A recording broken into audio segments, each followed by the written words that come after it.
সুপ্রিয় দর্শক, আমন্ত্রণ জানাচ্ছি শোবিজ সেলিব্রিটিদের নিয়ে দেশ টিভির বিশেষ আয়োজন শুভ মুক্তিতে। আমি আফতাব আপনাদের সঙ্গে আছি। আজ আমাদের সঙ্গে আছেন আমাদের ভীষণ প্রিয় একজন মানুষ, ভীষণ প্রিয় একজন অভিনেতা। আমাদের সঙ্গে আছেন এফএস নাঈম। কেমন আছো মামা? আমরা এইভাবেই শুরু করি কোনো সময়, কারণ হচ্ছে কি তোমার সাথে আমার যে সম্পর্কের জায়গাটা, এখানে যদি আমরা খুব ফর্মালি যাই আমরা গল্পের মধ্যে যাইতে পারবো না। আমার সঙ্গে বসে আছেন একজন মহাপুরুষ, কালপুরুষ। আমি কালপুরুষের যখন টিজারটা যখন আমরা প্রথম দেখেছি, যে প্রথম যে শটটা একদম পেট থেকে উপরে ওঠার পর যখন তোমার চেহারার দিকে আসছে না, সবে না স্টাক হয়ে গেছে যে এটা কি আসলে নাইম নিয়ার অ্যাবাউট, আমি যতটুকু জানি যে 74 থেকে 115 কেজির ভিতরে তখন বডি ট্রান্সফরমেশনটা হয়েছে। আমরা একটু রিওয়ান করি যে আসলে জার্নিটা আসলে কেমন ছিল, যে এই বডি ট্রান্সফরমেশনের এই জার্নিটা। এই আসলে এটা তো মানে আমার পার্সোনাল বডি ট্রান্সফর্মিং না, এটা আসলে মিরাজ হয়ে ওঠার ট্রান্সফর্ম। হ্যাঁ, একটা চরিত্র আসলে তো একজন লেখক তৈরি করেন তার ভাবনা থেকে, সেটাকে উনি আবার একটি অবয়ব দেন। হ্যাঁ, কিরকম দেখতে হয়, কেমন কি সেটাকে হয়তো বাস্তব চিত্রে তোলার চেষ্টা করি আমরা। মানে আমি তো এত ফিট একটা ছেলে, হঠাৎ করে মিরাজের জন্য আমার এতটুকু ওয়েট গেইন করতে হবে, এই জিনিসটা কি মাথায় কোনো স্টাক করেছে? না, এটা হয়নি। কারণ হচ্ছে যে ফিল্ম সিন্ডিকেটের একটা কল আমার কাছে অনেক ইম্পর্টেন্ট। কারণ আজকে মানে over the top, I mean OTT যে এত কাজ করছি, কিংবা আমার শুরুটা, আমার যাত্রাটা, যেটা দিয়ে সারা পৃথিবীর বাংলা ভাষাভাষী মানুষ সহ সারা পৃথিবীর বিভিন্ন কলামে আমার নাম এসছে, সেটা কারাগার থেকে। এবং সেই কারাগারটা কিন্তু ফিল্ম সিন্ডিকেটের। সো তারা যখন একটি ফোন দেয়, তারা কিন্তু 100% তৈরি, এটা আমি জানি। আচ্ছা, সো তারা যখন তৈরি ছাড়া তো কখনো ফোন দিবে না। যদি তারা ফোন দিয়েছে, তার মানে এটাতে আসলে জান দিয়ে খাটতে হবে। আর দ্বিতীয় কোনো ভাবার ওয়েট, মানে যেমন কালকে সালজার ভাইয়ের সাথে কথা হচ্ছিল, তো সালজার ভাইকে সবাই প্রশ্ন করে কিভাবে সম্ভব আপনি নাইমকে কেন এরকম করলেন, কেন একটা ফিট ছেলেকে? বলে আমার তো কিছু বলা লাগে না, উনি তো রেডি হয়ে আমার কাছে আসছে মানসিকভাবে, যে I am ready to serve it. So সেই জায়গা থেকে it's because of Shawki and Anim, যে তারা স্পেশালি অনিম সাজেস্ট করেছে আমার নামটা। এই যে গত বছর থেকে কিন্তু মাঝে মধ্যেই কিন্তু তোমার সাথে আমার দেখা হয়েছে বিভিন্ন না, খুব অল্প সংখ্যক জায়গা, আমি যদি ভুল করি। সবসময় দেখতাম যে একটা পাঞ্জাবি পরা, হ্যাঁ, খুব মানে যে ছেলেটা খুব বেছে বেছে খেতে পছন্দ করতো, সে দেদারছে খাচ্ছে। তো এরকম কি মানে তোমার আশপাশের মানুষগুলোর মাথায় কি জিনিস মানে লেগেছে কিনা, একদম প্রশ্নের সম্মুখীন হয়েছে কিনা? প্রশ্ন না, মানে যেটা হয় যে ধরো, মানে তুমি মামা তো আমাকে জিজ্ঞেস করো না যে মামা এরকম হচ্ছে কেন, এরকম করছো কেন তুমি। তো এখন অন্যরা যেটা বলে ফেলেছে, এই যে বলেছিলাম না জিম ছাড়লে কি যে হয়, জিম তো করো না মনে না ভাই, জিম টিম আবার করো। তো ওই মুহূর্তে খানিকটা সময়ের জন্য কষ্ট লেগেছে। পরে আবার নিজেকে কনভিন্স করা শুরু করলাম যে উনি তো আর জানে না, সো উনাকে দোষ দেওয়াটা ঠিক হবে না। যে কোনো প্রশ্নের সম্মুখীন আমার হতেই হবে। সেই জন্য কি যে আমি দেখলাম মাঝে অনেকটা সময় দেশের বাইরে ছিল, এই কারণে দেশের বাইরে থাক।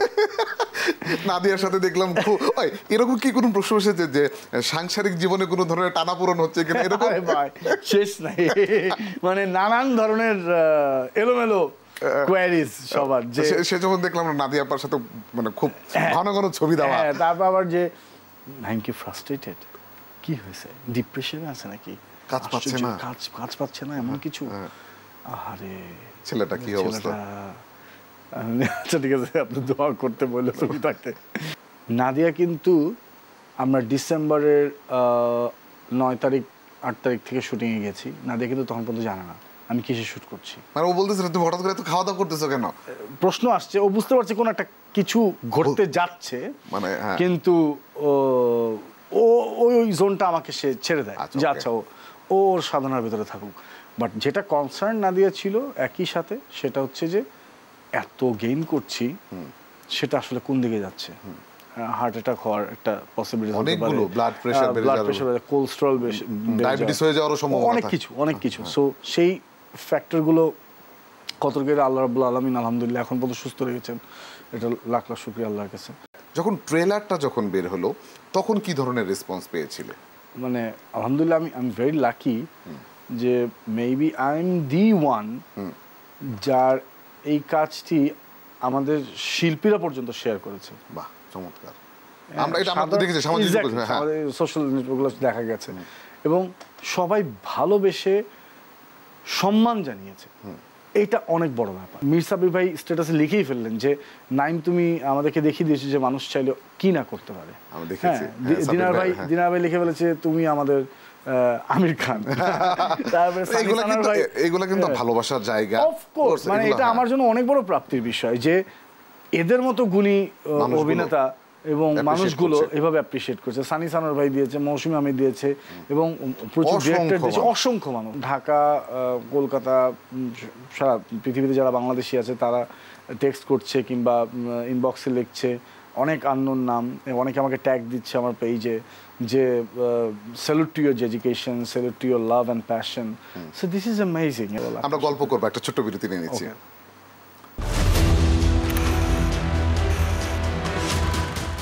দর্শক, ফিরে এলাম ছোট্ট একটি বিরতির পর। আমাদের সঙ্গে আছেন এফএস নাইম। নাইম, আমরা যে কথাগুলো বলছিলাম, এখানে পরীক্ষিত একজন অভিনেতা চঞ্চল ভাইকে বলি। চঞ্চল ভাইয়ের সাথে কাজ করতে অভিজ্ঞতার জায়গাটা কি, মানে ওইখানে একটু শেয়ার করতে। চঞ্চল চৌধুরীর ব্যাপারে একটি কথাই বলতে চাই। প্রথমত উনি আমাদের গর্ব একজন অভিনয় শিল্পী হিসাবে। দ্বিতীয় কথা হচ্ছে যে বড় ভাই আসলে বড় ভাই। একদম, তোমাকে বলার জন্য না, আমরা একটা আড্ডাতে ছিলাম।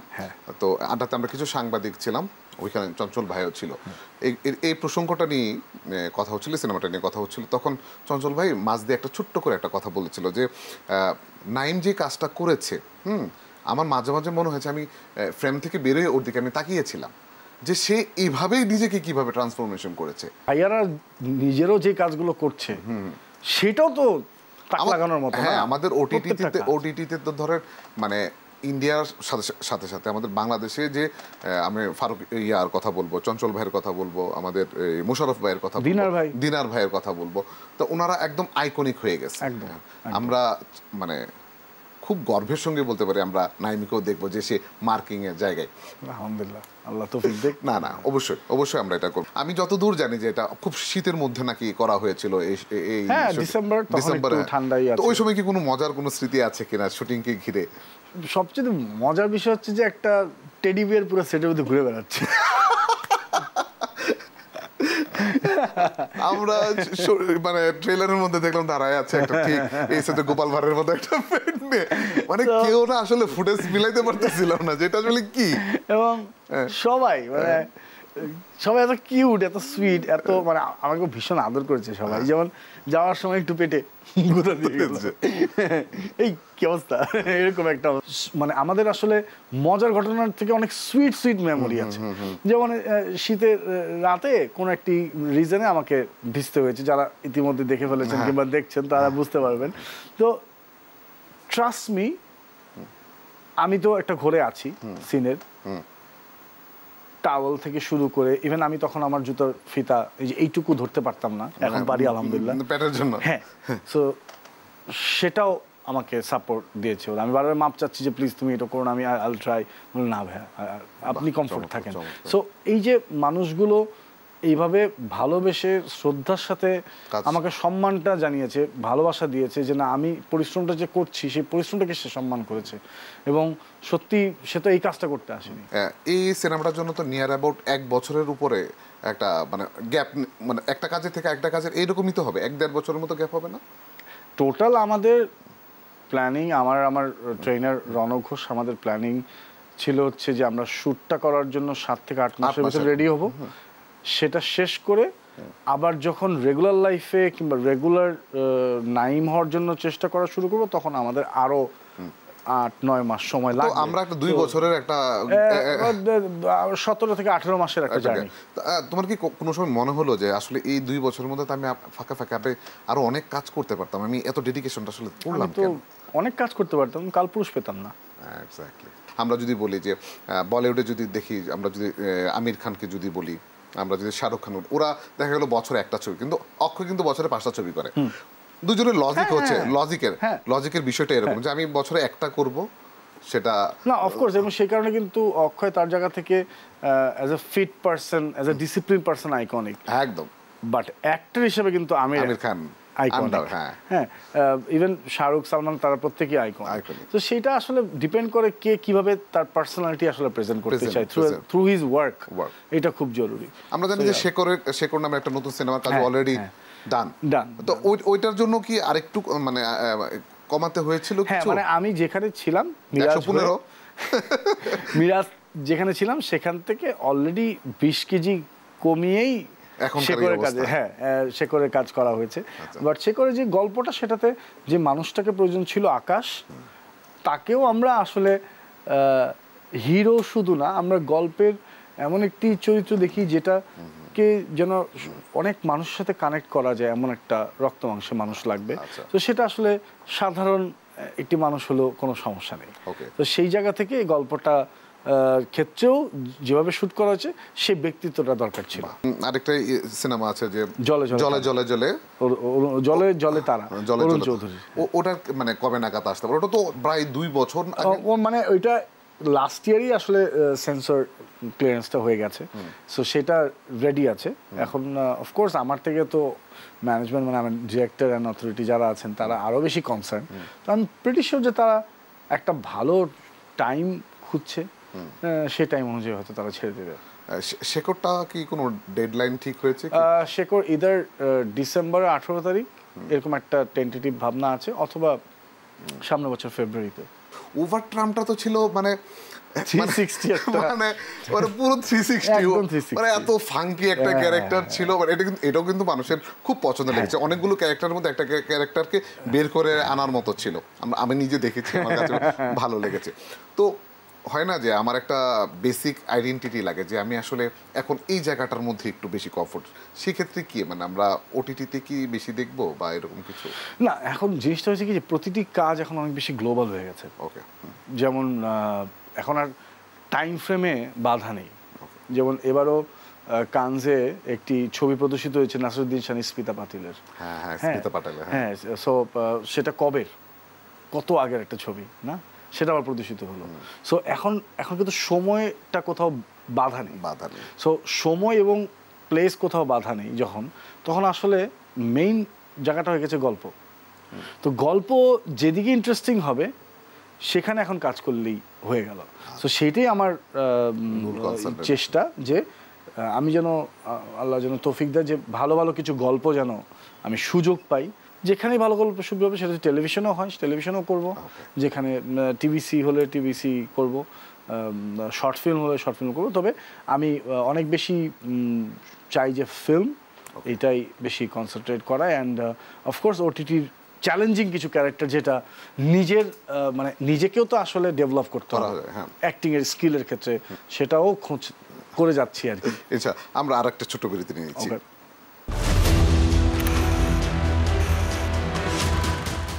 দর্শক, ফিরে এলাম ছোট্ট আরও একটি বিরতির পর। আপনার সঙ্গে আছে নাইম। নাইমকে আমরা কিন্তু আরেকটা বড় পরিচয় আমি জানি তোমাকে, যেটা হচ্ছে গানের মানুষ। যে গানের মানুষটা নাকি নতুন একটা গান করেছে, নাম মায়া। সে মায়ার কি খবর? মায়া এই কোরবানির এই সবাই স্পটিফাইতে পেয়ে যাবে। আচ্ছা, সো স্পটিফাই যারা অলরেডি সাবস্ক্রাইব করা আছে তারা, আমরা দেশের মানুষরা কি স্পটিফাইতে অবশ্যই করতে হয়? হ্যাঁ, সাবস্ক্রাইব করে দিয়ে জাস্ট একটু আলাদা করে পারচেজ করে নিলে বেটার। কোনো মিউজিক ভিডিও করার প্ল্যান আছে? এখন পর্যন্ত না। আমার কখনোই মিউজিক ভিডিওর প্রতি কোনো, কিন্তু একটা জিনিস কি তুমি মানো কিনা, যে অনেকেই বলে বা আমরাও বলি যে গানটা আসলে এখন শোনার থেকে দেখার বিষয় হয়ে বেশি দাঁড়িয়েছে। সে কারণে কিন্তু মনে রাখার গানও কম হচ্ছে। তুমি যেহেতু উপস্থাপনাও একসময় করেছো, রেডিওর একটা জৌলুস দেখেছো তুমি। হ্যাঁ, আনডাউটলি যখন গানটা দেখার বিষয় হয়ে গেল তখনই না চলে গেল। এই এখন আর মানুষ চোখ বন্ধ করে গান শুনে না। এই কারণেই বললাম যে সত্যি এটা মানে গানটা শুনুক সবাই। ভালোবাসার ঘর আরেকটা গান হচ্ছে, ওটা কি তোমার ব্যান্ডের কোনো গান? না, ওটা হচ্ছে যে আমার ব্যান্ড মেম্বারদের যারা ছিল, আমরা একসাথে যারা মিউজিক করতাম, তাদের ভিতরে অনেকে মিউজিকটা কন্টিনিউ করেনি এবং অনেকে দেশের বাইরে চলে গেছে। অনেকে মানে সবাই আসলে, তো সবাই বিভিন্ন জায়গায় চলে যাবে। হ্যাঁ, রাশা প্রায় দেশে আসে। সো রাশাকে নিয়ে আমি আবার একটা প্রজেক্ট করেছি, নাম হচ্ছে ভালোবাসার ঘর। সেটা আমাদের রেকর্ডিং ডান, আমরা রেকর্ড করা শেষ হয়ে গেছে। অলমোস্ট মানে মাস্টারিং এর পর্যায়ে এখন মিক্সটা আসলে নিয়ে একটু আমরা ফাইন লাইনের পর্যায়ে আছি আর কি।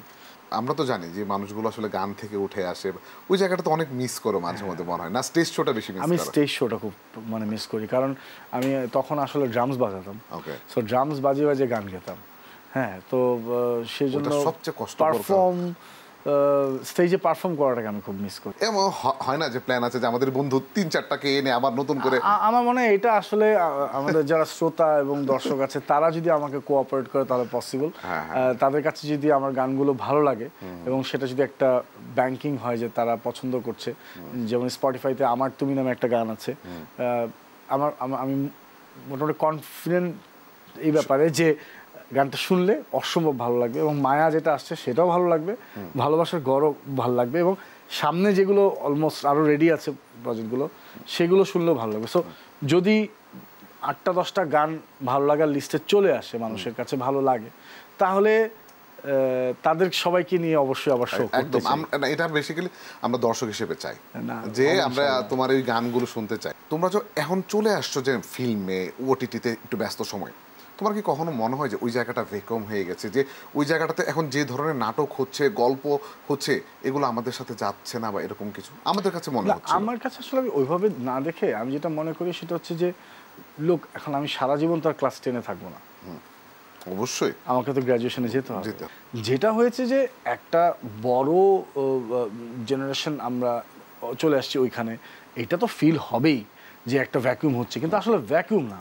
কারণ এই যে বাচ্চা ছেলেগুলো যে ওদের লাইফের সবচেয়ে বেস্ট টাইমটা এখানে দিয়ে দিচ্ছে, এইটাকেও কিন্তু সম্মান জানাতে হবে। এই যে লাইফের যে সময়টা ওরা এখন পার করছে আমাদের টেলিভিশনে কিংবা অন্যান্য প্ল্যাটফর্মে, ওরা কিন্তু এই টাইমটা আর কোনোদিন ফিরে পাবে না। সো ও অন্য কিছু না হয়ে কিন্তু অভিনেতা হওয়ার জন্য চেষ্টা করছে। So I respect that thing. So আমার মনে হচ্ছে যে ওই জায়গাটাকে অবশ্যই সেটাও চেঞ্জ হবে, কারণ টেলিভিশন এমন একটা মাধ্যম, সারা পৃথিবীতে যতই রেভলিউশন আসুক টেলিভিশন থাকবে। ইভেন এখন অনেক দেশের টিভি সিরিয়ালও কিন্তু অনেক পপুলার, একদম হিউজ পপুলার। ওই সিরিয়ালগুলোর উপর ভিত্তি করে এখন সিনেমা বানানো হচ্ছে। নেটফ্লিক্স আমরা এরকম অনেক কিছু দেখেছি। So there is a huge possibility. Again I am very much hopeful যে সবাই যদি